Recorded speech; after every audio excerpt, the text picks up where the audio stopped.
covering today is the different aspect that we are taking up in a lab. And before that, I would like to start with a kind of summarization of what major efforts are being taken in India. There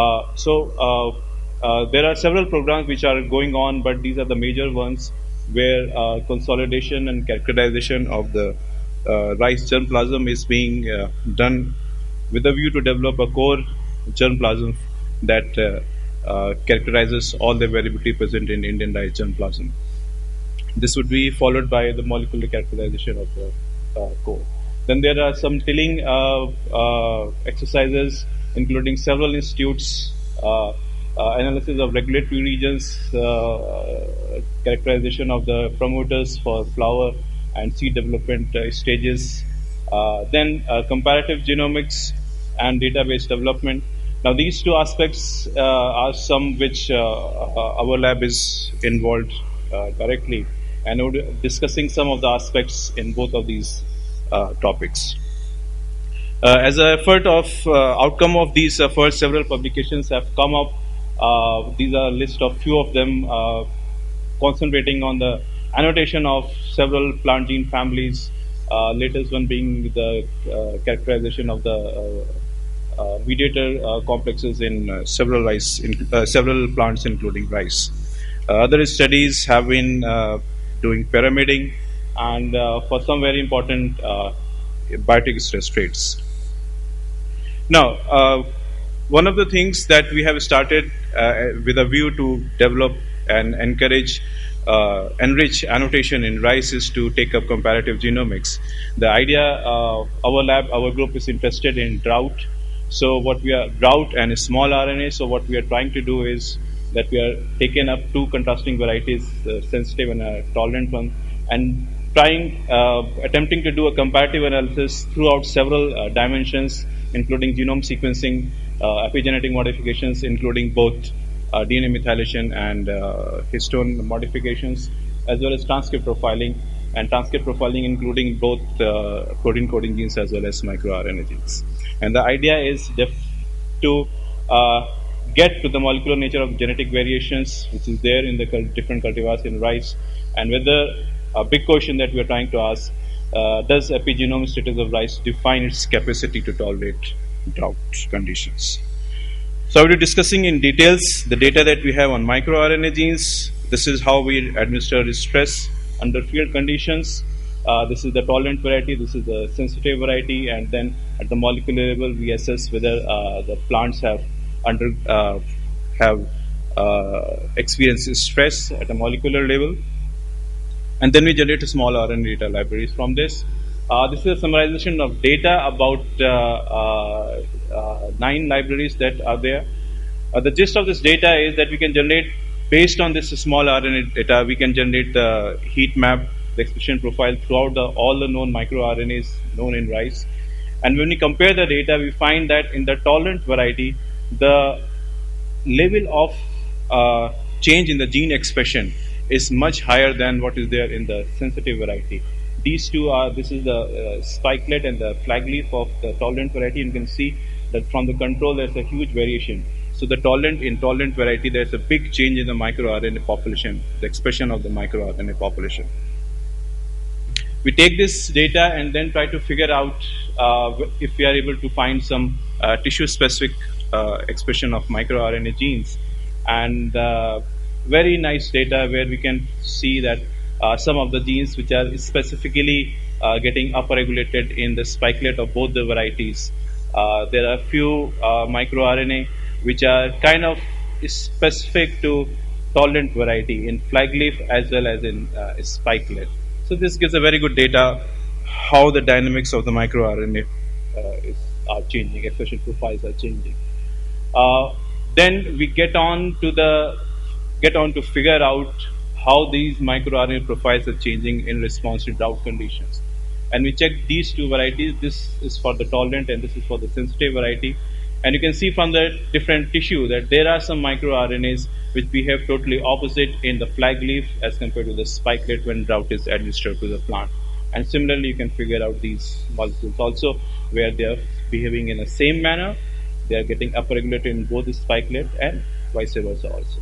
So this expression profiling has given us a very good handle at the important microRNAs which may be involved in the regulation of drought tolerance, directly or indirectly per se. Now, when we club all the data of the two varieties and try to figure out, are we able to really say that the microRNA dynamics for a tolerant variety is distinctly different to a sensitive variety? And these two panels are for the tolerant and these two are for the sensitive varieties. You can see by the clustering that there are several microRNAs, like in flag leaf of tolerant, they are going down and down, but in sensitive variety, they're kind of more or less being stably expressed. In this case, it goes in flag leaf, the microRNAs goes up in tolerant variety, but they drastically go down. And we have picked up several of these molecules and trying to figure out, although not presenting over here, but we are trying to figure out the reason for this variation, and it's definitely not a sequence-based variation. The sequence genetic locus are almost identical in both the varieties, so it's somewhere upstream in the signal transduction that there's a difference in these. So besides figuring out microRNA molecules which are important for drought response, we are also using this data to identify novel microRNA molecules, and there's a long process that goes through that, but ultimately we were able to identify about 200 novel microRNA molecules which have not been reported yet in the database, and we have validated them by real-time PCR. This is just to show a snapshot of that.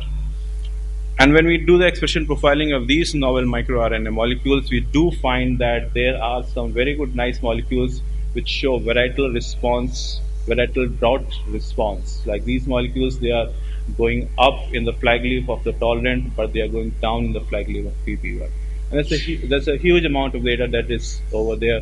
The important point being that we are able to identify these novel molecules which are not reported, and then a lot of them are involved in stress tolerance, and they are behaving different in different varieties.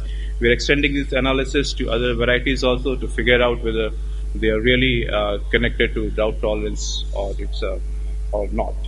So I would like to summarize this small aspect by saying that we have been able to further the annotation of the microRNA by generating stress-specific expression dynamics. We have identified several microRNAs which we believe have a variety-specific expression, and also we have identified a lot of novel microRNA molecules. And we are taking this up further to validate their extent of involvement in the stress tolerance of these varieties. Now, coming on to the major aspect which I would like to discuss is one of the major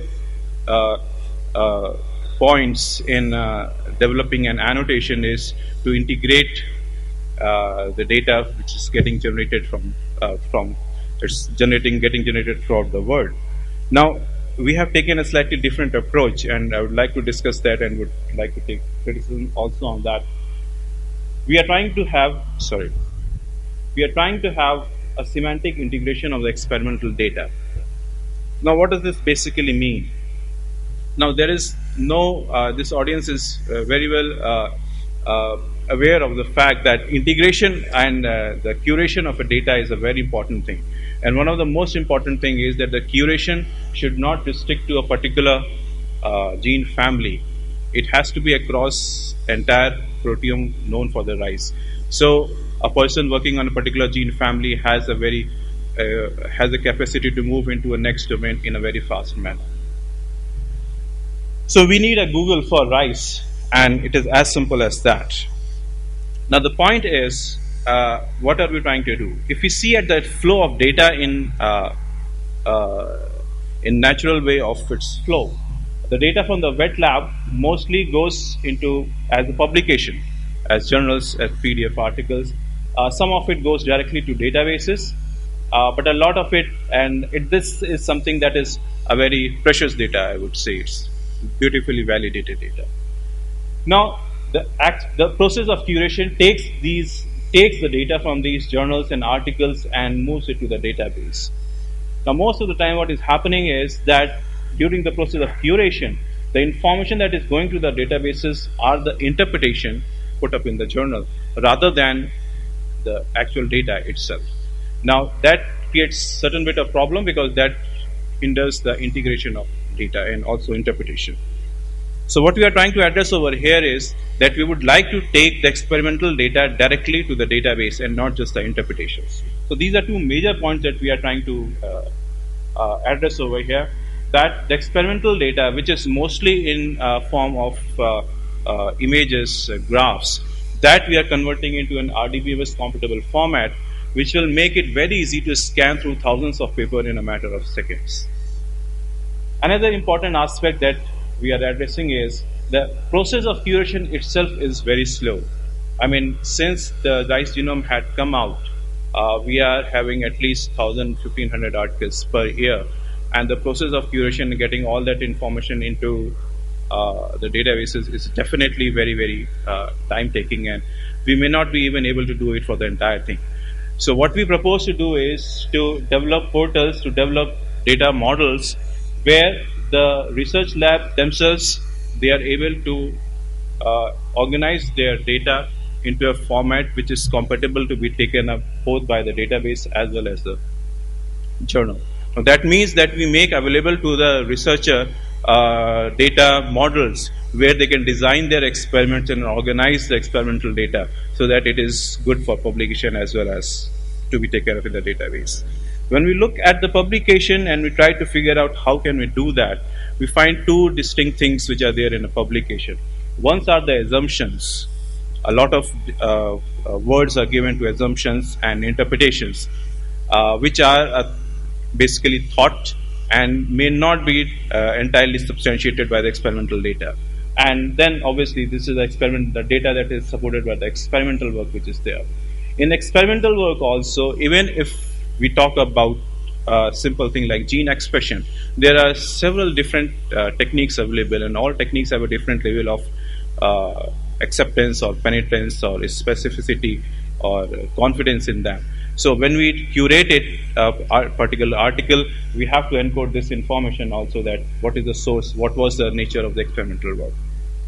Now in order to do this, we set out our group. The idea was to have a group take up the publications and put it into the database. But how are we going to do that? So what we do is we just start the story by scratch. We take the literature, develop some concepts, and then go back. And we have been doing this for about 2.5 years now. And the models that we have developed, I'll just give you a glimpse of what is happening over here. Now this is a simple real-time RT-PCR experiment. It's a gel-based semi-quantitative RT-PCR. This band basically encodes these kind of information. That is, what is the gene analyzed, what is the technique used, organism, which tissue, growth conditions, the treatment, and obviously the intensity of this band. Now we are able to develop models where we take up all this information and encode it with the help of ontologies, like gene ontology, like plant ontology, like environmental ontology. And these are basically, because they are textual terms or numerical terms, they can be very well accessed or searched by any RDBMS. So with the help of this, we are making data entry portals. So this it will appear slightly complicated over here, but what happens is, for example, if you have these two lanes with 3 by 3 matrix, so you can select out, and based on that you can make a matrix of similar numbers. That's a 3 by 2 matrix. Every cell over here is corresponding to a band over here, and the information in every cell can be entered by these options. So you can define your gene or the transgene which is getting analyzed over here. You can define the plant type, whether it's a wild type, or it's a knockdown line, or it's a overexpression line. What is the promoter that is being used in that? What plant part has been used? What is the treatment that has been given to that plant? And there's a lot more over there, but I couldn't put it into a single slide.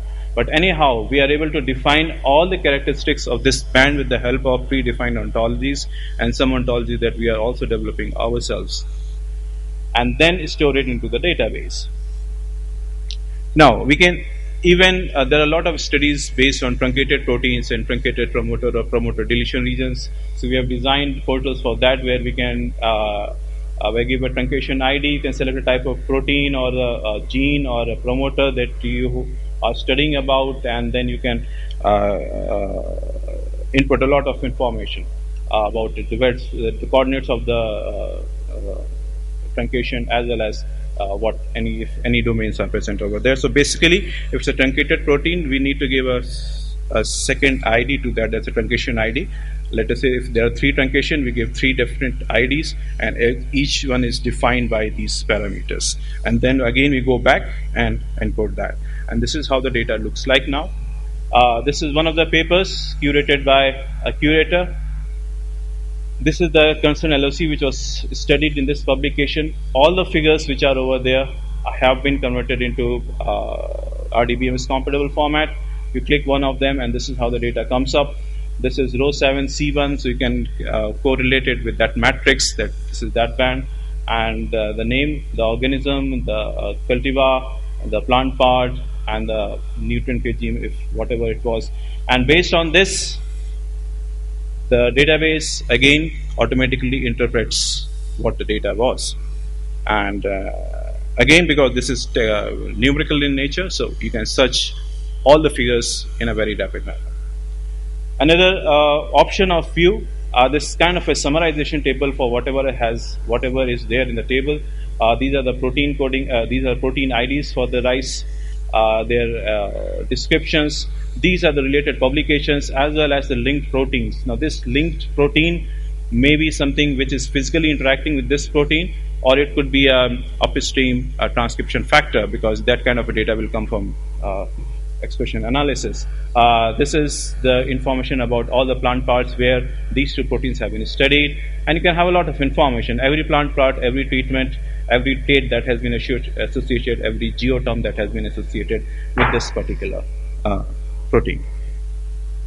Another view of this data, it's the browse view. You can search for a particular name over there or particular ID, and it will give you all the details based on the extent of details available, all the geoterms, all the environmental conditions where it has been studied, plant parts and traits. So there are several ways you can manage, and you can view, and you can modify or build your own queries and access the database.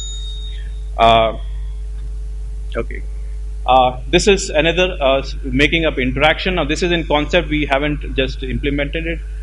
You can have the physical interactions, you can have conceptual interactions, and all the dependencies of these interactions could be showed over here. Like this kind of interaction is present under iron starvation or whatever. So all this is possible with the kind of data. And as true for every curation exercise, the most important thing is to keep a track of basically who is doing the curation, whether there is anything wrong with it, so that you can go back to it. So every curation instance is cataloged over here. Sorry. Status, the curator, and the article, and this is how we do that. Now, I would like to summarize what is the current status. We have curated about 1700 proteins, encompassing data coming from 394 articles. This is real time, actually. Before I had just left for Thailand. Lot of ontology terms used, but what is interesting over here is that the defined, already known ontology terms we have figured out are very limiting in nature, to the extent that we had to define almost double the number ourselves to encode the amount of data which is there in publications. Now, so I'd like to summarize the highlights. What is basically important about this database? One is that this has the capacity to catalog and rapidly search the raw experimental data. We are also enriching the gene ontology to a next level, because what we figured out was that even when the existing databases have a geoterm, with the help of papers, we are able to get a geoterm which is much detailed than that. For example, it may be encoded like stress related to stress, but we are able to say like related to cold or related to salinity. So we are enriching in that manner also. Another aspect that we are doing is that we are also developing the dependencies of the geoterms, because a particular function of a protein only comes up under certain environmental context or tissue context or whatever. Now, that is something that is not found in many databases. So that dependency is very important to be encoded, and we are encoding that dependency also.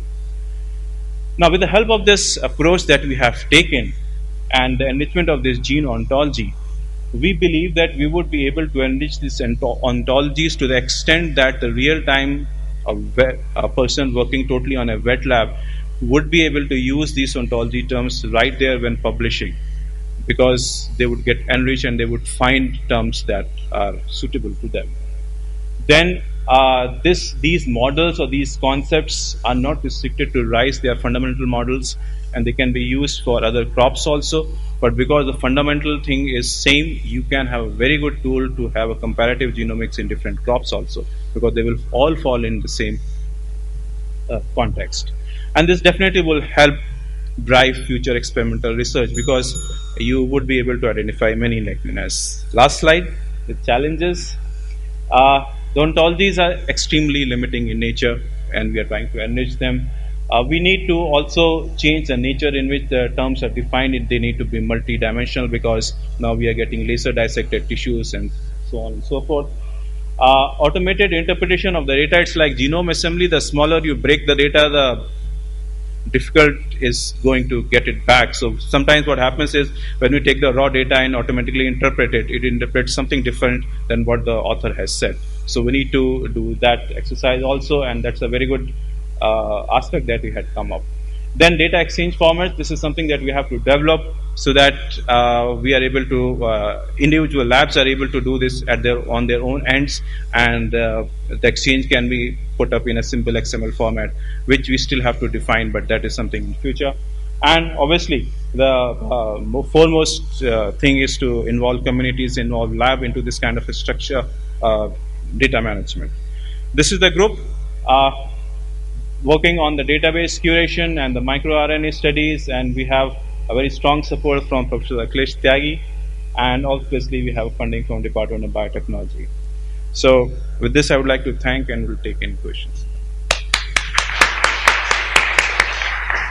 Thank you, Dr. Raghuvanshi. So I